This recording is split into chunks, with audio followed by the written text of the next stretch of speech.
ओम शांति। 16 सितंबर 2020 साकार मुरली। आज की मुरली का सार है, मीठे बच्चे, बाप आए हैं सबके दुख हरकर सुख देने, इसलिए तुम दुख हरता के बच्चे किसी को भी दुख मत दो। प्रश्न: ऊंच पद पाने वाले बच्चों की मुख्य निशानी क्या होगी? उत्तर: नंबर 1, वे सदा श्रीमत पर चलते रहेंगे। नंबर 2, कभी हठ नहीं करेंगे। नंबर 3, अपने को आपे ही राज तिलक देने के लिए पढ़ाई पढ़कर गैलप करेंगे। नंबर 4, अपने को कभी घाटा नहीं डालेंगे। नंबर 5, सर्व प्रति रहमदिल और कल्याणकारी बनेंगे। उन्हें सर्विस का बहुत शौक होगा। नंबर 6, कोई भी तुच्छ काम नहीं करेंगे, लड़ेंगे झगड़ेंगे नहीं। गीत: तूने रात गंवाई सो के, दिवस गवाया खाई के। ओम शांति। रूहानी बच्चे रूहानी बाप के सामने बैठे हैं। अब इस भाषा को तो तुम बच्चे ही समझते हो और कोई नया समझ ना सके। हे रूहानी बच्चे, ऐसे कभी कोई कह ना सके, कहने आएगा ही नहीं। तुम जानते हो हम रूहानी बाप के सामने बैठे हैं, जिस बाप को यथार्थ रीति कोई जानते नहीं। भल अपने को भाई भाई भी समझते हैं। हम सब आत्माएं हैं, बाप एक है, परंतु यथार्थ रीति नहीं जानते। जब तक सन्मुख आकर समझे नहीं, तब तक समझें भी कैसे? तुम भी जब सम्मुख आते हो तब समझते हो। तुम हो ब्राह्मण ब्राह्मणियाँ, तुम्हारा सरनेम ही है ब्रह्मा वंशी ब्रह्मा कुमार कुमारियाँ। शिव की तो सब आत्माएं हैं, तुमको शिव कुमार व शिव कुमारी नहीं कहेंगे, या अक्षर रॉन्ग हो जाता। कुमार हो तो कुमारी भी हो। शिव की सब आत्माएं हैं। कुमार कुमारी तब कहा जाता जब मनुष्य के बच्चे बनते हैं। शिव के बच्चे तो निराकारी आत्माएं हैं ही।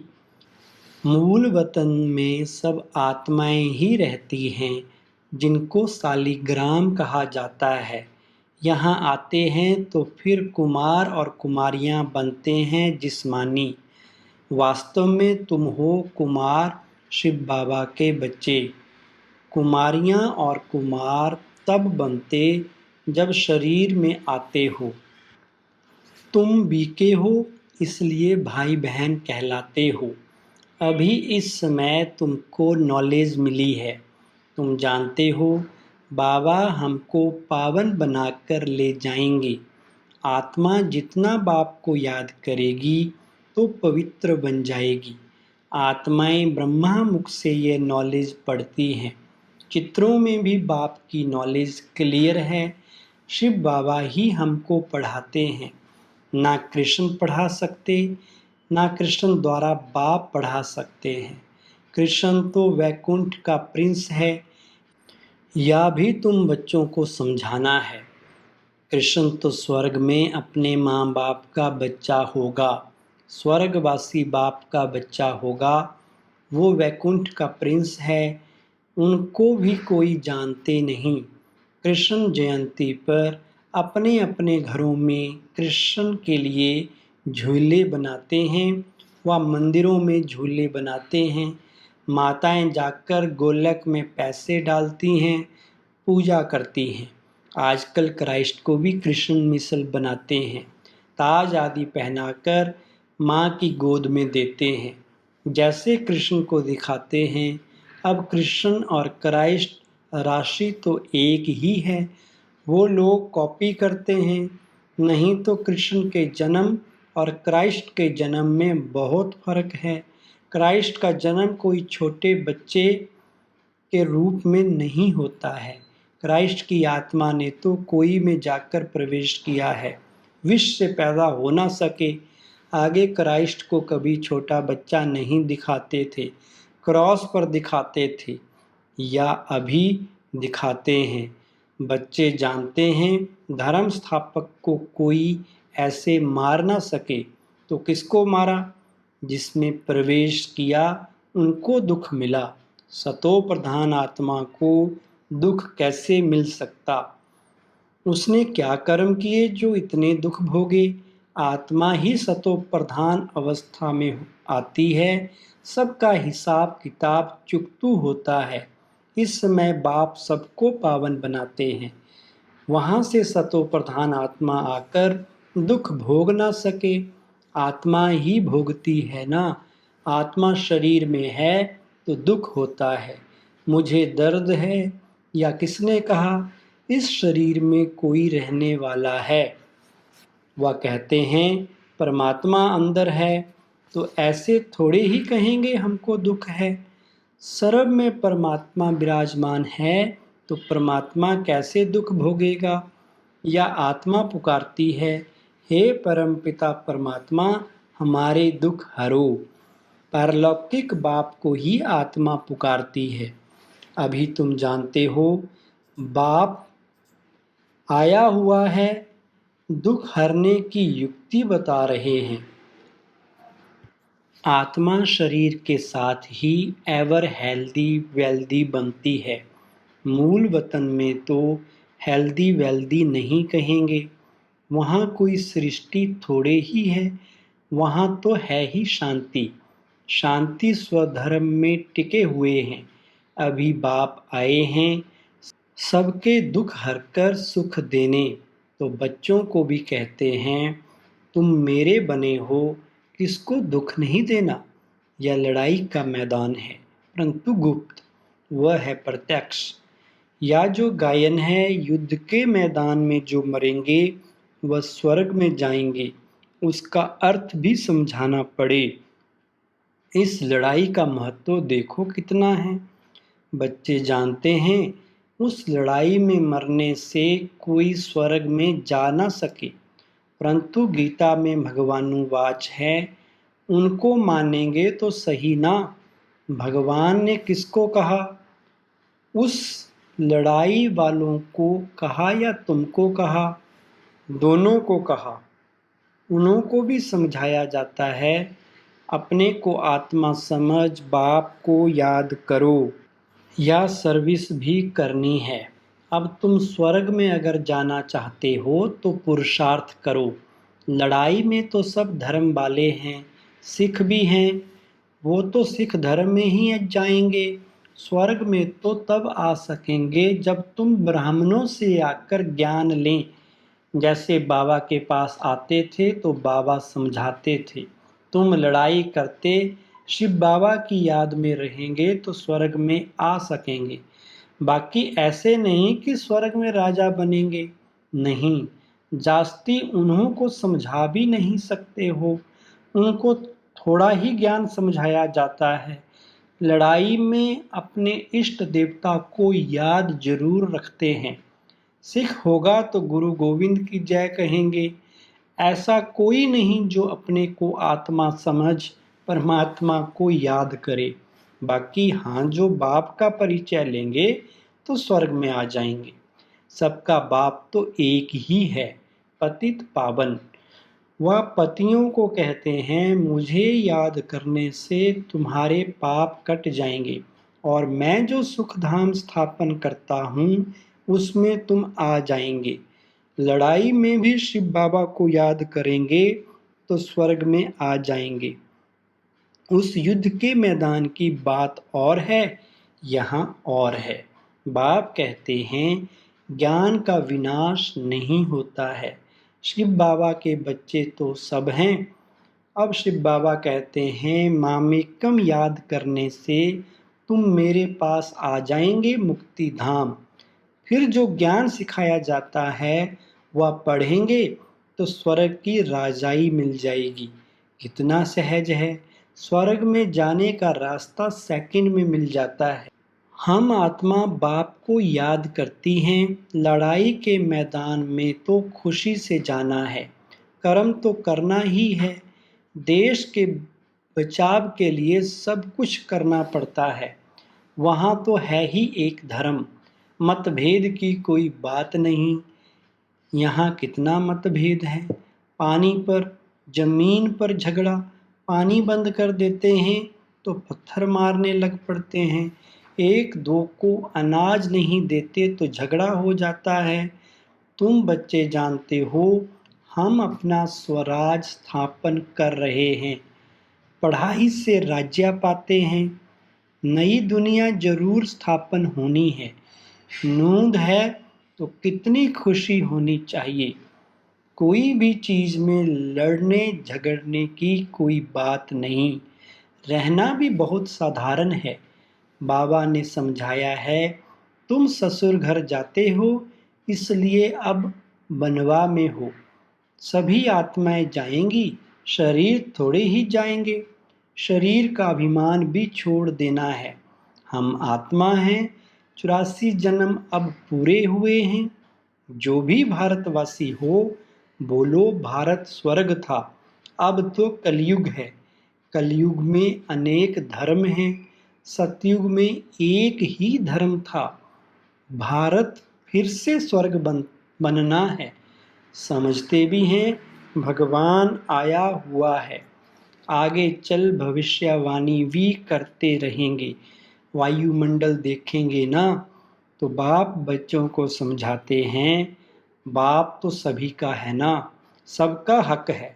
बाप कहते हैं, मैं आया हूँ और सबको कहता हूँ, मामेकम याद करो, तो तुम्हारे विक्रम विनाश होंगे। अभी तो मनुष्य समझते हैं कभी भी लड़ाई हो सकती है, या तो कल भी हो सकती है।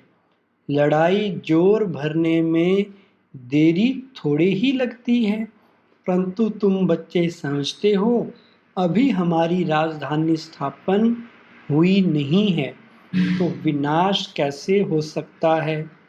अर्जुन, बाप का पैगाम ही चारों तरफ कहाँ दिया है। पतित पावन बाप कहते हैं, मुझे याद करो तो विक्रम विनाश होंगे। या पैगाम सबके कानों पर जाना चाहिए। भल लड़ाई लगे, बॉम्ब्स भी लग जाएं, परंतु तुमको निश्चय है कि हमारी राजधानी जरूर स्थापन होनी है, तब तक विनाश हो नहीं सकता। विश्व में शांति कहते हैं ना, विश्व में वार होगी तो विश्व को खत्म कर देंगे। यह है विश्वविद्यालय, सारे विश्व को तुम नॉलेज देते हो। एक ही बाप आकर सारे विश्व को पलटाते हैं। वो लोग तो कल्प की आयु ही लाखों वर्ष कह देते हैं। तुम जानते हो, इनकी आयु पूरे 5000 वर्ष है। कहते हैं क्राइस्ट से 3000 वर्ष पहले हेवन था। इस्लामी, बौद्धि आदि सबका हिसाब किताब निकालते हैं, उनसे पहले दूसरे कोई का नाम है नहीं। तुम अंगे अक्षरे बता सकते हो, तो तुमको कितना नशा रहना चाहिए। झगड़े आदि की बात ही नहीं, झगड़ते वो हैं जो निधन के होते हैं। तुम अभी जो पुरुषार्थ करेंगे, 21 जन्म के लिए प्रारब्ध बन जाएगी। लड़ेंगे झगड़ेंगे तो ऊंच पद भी नहीं मिलेगा, सजाएं भी खानी पड़ेगी। कोई भी बात है, कुछ भी चाहिए तो बाप के पास आओ। गवर्नमेंट भी कहती है ना, तुम फैसला अपने हाथ में नहीं उठाओ। कोई कहते हैं हमको विलायत का बूट चाहिए, बाबा कहेंगे बच्चे अभी तो वनवाह में हो, वहाँ तुमको बहुत माल मिलेंगे। बाप तो राइट ही समझाएंगे ना कि यह बात ठीक नहीं है। यहाँ तुम यह आश क्यों रखते हो। यहाँ तो बहुत सिंपल रहना चाहिए। नहीं तो देह अभिमान आ जाता है। इसमें अपनी नहीं चलानी होती है। बाबा जो कहे, बीमारी आदि है, डॉक्टर आदि को भी बुलाते हैं। दवाई आदि से संभाल तो सबकी होती है, फिर भी हर बात में बाप बैठा है। श्रीमत तो श्रीमत है ना, निश्चय में विजय है। वो तो सब कुछ समझते हैं ना, बाप की राय पर चलने में ही कल्याण है। अपना भी कल्याण करना है। कोई को वर्थ पाउंड बना नहीं सकते हैं तो वर्थ नॉट ए पेनी ठहरे ना। पाउंड बनने लायक नहीं, यहाँ वैल्यू नहीं तो वहाँ भी वैल्यू नहीं रहेगी। सर्विसेबल बच्चों को सर्विस का कितना शौक रहता है, चक्कर लगाते रहते हैं। सर्विस नहीं करते तो उनको रहम दिल कल्याणकारी कुछ भी नहीं कहेंगे। बाबा को याद नहीं करते तो तुच्छ काम करते रहेंगे, पद भी तुच्छ पाएंगे। ऐसे नहीं, हमारा तो शिव बाबा से योग है, या तो है ही बीके। शिव बाबा ब्रह्मा द्वारा ही ज्ञान दे सकते हैं। सिर्फ शिव बाबा को याद करेंगे तो मुरली कैसे सुनेंगे? फिर नतीजा क्या होगा? पढ़ेंगे नहीं तो पद क्या पाएंगे? या भी जानते हैं सबकी तकदीर ऊंच नहीं बनती है। वहाँ भी तो नंबरवार पद होंगे। पवित्र तो सबको होना है। आत्मा पवित्र बने बगैर शांति धाम जा नहीं सकती। बाप समझाते हैं, तुम सबको यह ज्ञान सुनाते चलो। कोई भल अभी नहीं भी सुनते हैं, आगे चलकर जरूर सुनेंगे। अभी कितने भी विघ्न तूफान जोर से आए, तुम्हें डरना नहीं है, क्योंकि नए धर्म की स्थापना होती है ना। तुम गुप्त राजधानी स्थापन कर रहे हो। बाबा सर्विसेबल बच्चों को देखकर खुश होते हैं। तुम्हें अपने को आपे ही राज तिलक देना है, श्रीमत पर चलना है। इसमें अपना हठ चल न सके, मुफ्त अपने को घाटे में नहीं डालना चाहिए।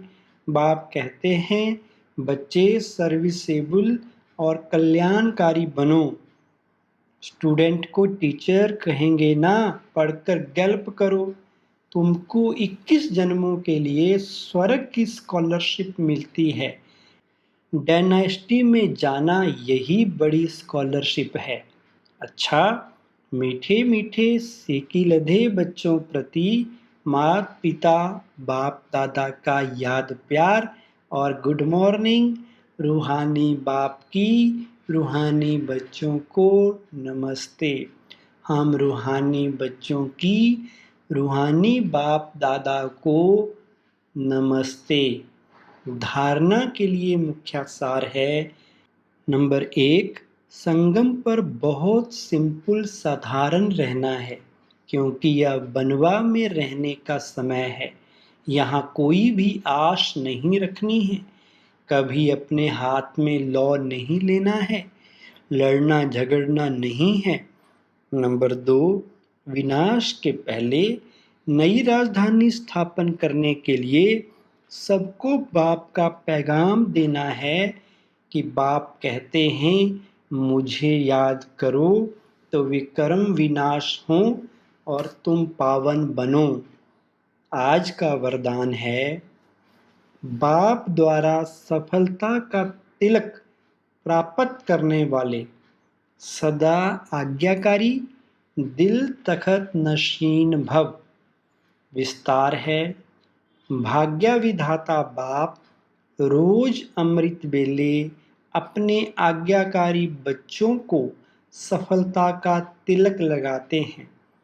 आज्ञाकारी ब्राह्मण बच्चे कभी मेहनत व मुश्किल शब्द मुख से तो क्या संकल्प में भी नहीं ला सकते हैं, वह सहज योगी बन जाते हैं।